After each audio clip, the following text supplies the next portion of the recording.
Hi hello నమస్తే welcome back to iDream media. ఈరోజు మనతో ఉన్నారు స్టాక్ మార్కెట్ అనలిస్ట్ అని సుందరరామ్ రెడ్డి గారు. సార్తో మాట్లాడదాం. Hi sir.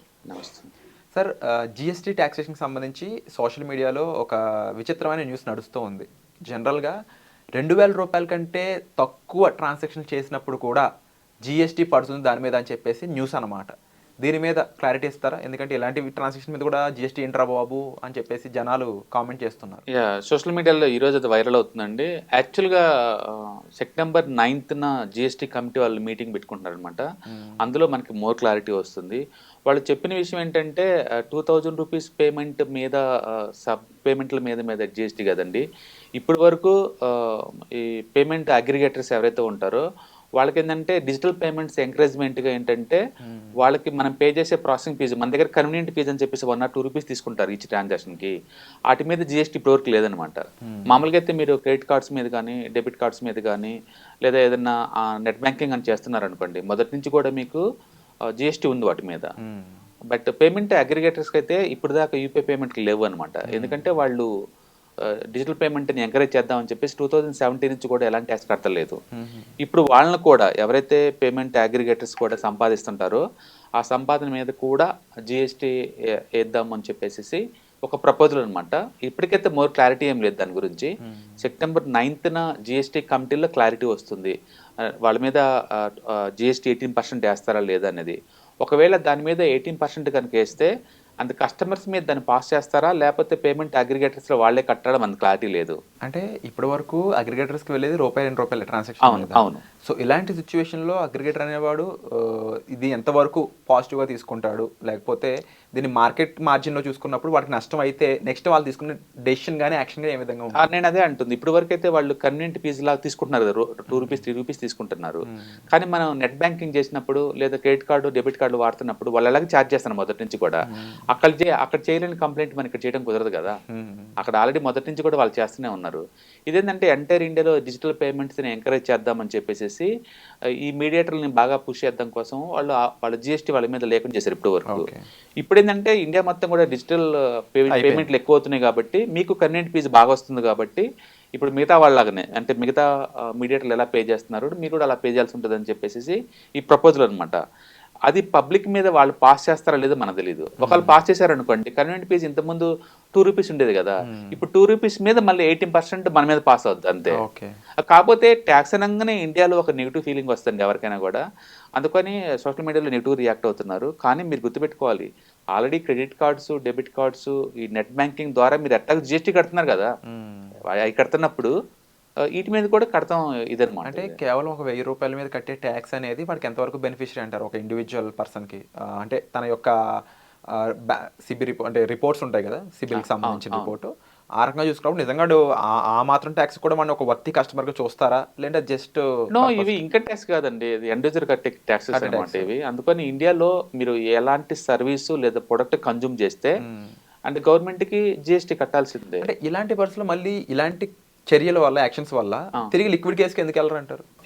లిక్విడ్ కేసు అంటే ఇప్పుడు ఫర్ ఎగ్జాంపుల్ నేను ఆన్లైన్ పే చేద్దాం అనుకున్నది, నాకు వీలుగా ఉంది కాబట్టి నేను లిక్విడ్ తోనే దాన్ని పే చేస్తాను క్యాష్ రూపంలో. మీరు అంటే ఒకటి అది ఒకవేళ క్యాష్ రూపంలో మీరు పే చేద్దాం అనుకున్నారనుకోండి, డిజిటల్ ఫార్మేట్లు కాకుండా క్యాష్ రూపంలో పే చేయాలనుకున్నప్పుడు సపోజ్ నేను కరెంట్ బిల్ పే చేయాలంటే కరెంట్ ఆఫీస్కి వెళ్ళాలా, క్యూలో నిలబడాలా, వాళ్ళకి క్యాష్ పేమెంట్లు చేయాలి కదా.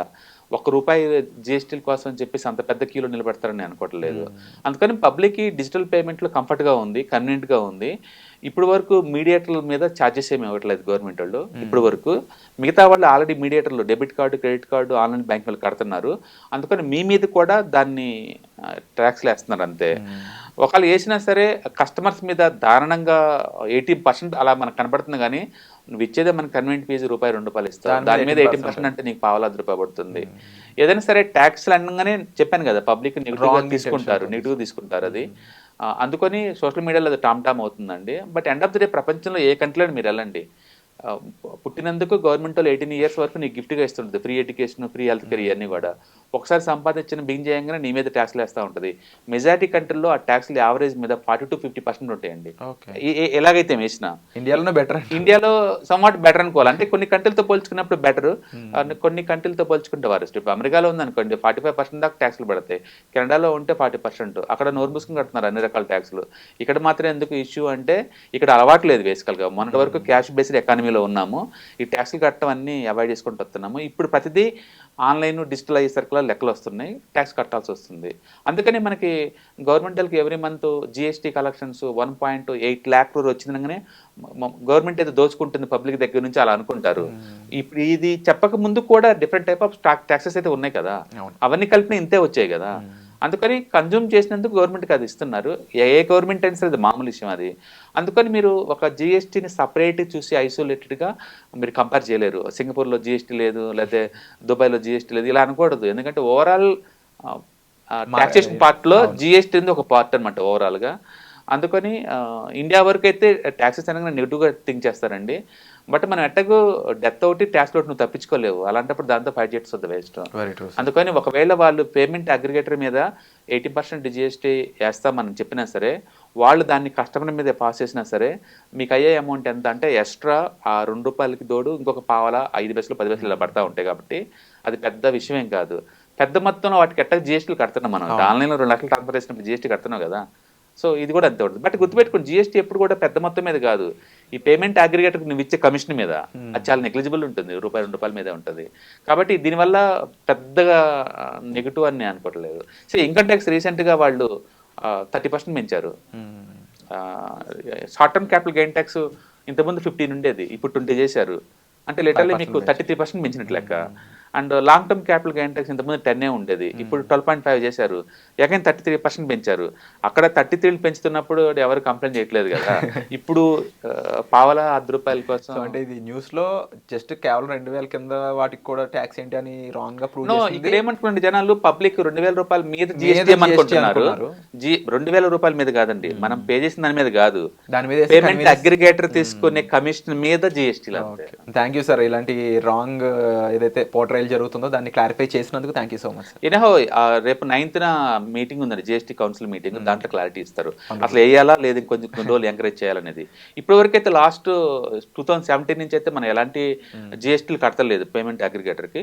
ఇప్పుడు మేబీ కట్టాల్సి వస్తుంది. Okay sir, thank you so much for the clarification. Hi. ప్రస్తుతం ఉన్న ప్రపంచంలో ఫైనాన్షియల్ లిటరసీ అనేది ఎంత ఇంపార్టెంటో అందరికీ ఇప్పటికే అర్థమై ఉంటుందండి. సో స్టాక్ మార్కెట్కి వచ్చేసరికల్లా ఇది చాలా అప్ అండ్ డౌన్స్ అవుతూ ఉంటాయి. మార్కెట్ చాలా వాలటిలిటీ ఎక్కువ ఉంటుంది. వేరే అసెట్ క్లాస్తో పోల్చుకుంటే ఇక్కడ టూ మచ్ వాలటిలిటీ ఉంటుంది. సో దీన్ని ఎలా హ్యాండిల్ చేయాలి, and ETFs, index funds, mutual funds ద్వారా ఎలా మనీ మేక్ చేసుకోవచ్చు, ఇది టోటల్ మీకు ప్యాసివ్ ఇన్కమ్ లాగా as well as active income లాగా ఎలా ఉపయోగపడుతుందో ఈ ప్రోగ్రామ్ ద్వారా మీకు నేర్పడుతుంది. కాబట్టి ఇంట్రెస్ట్ ఉన్న పార్టిసిపెంట్స్ ఈ కింద రోల్ అవుతున్న నెంబర్కి పింగ్ చేసుకొని సీట్స్ బుక్ చేసుకోండి. Thank you.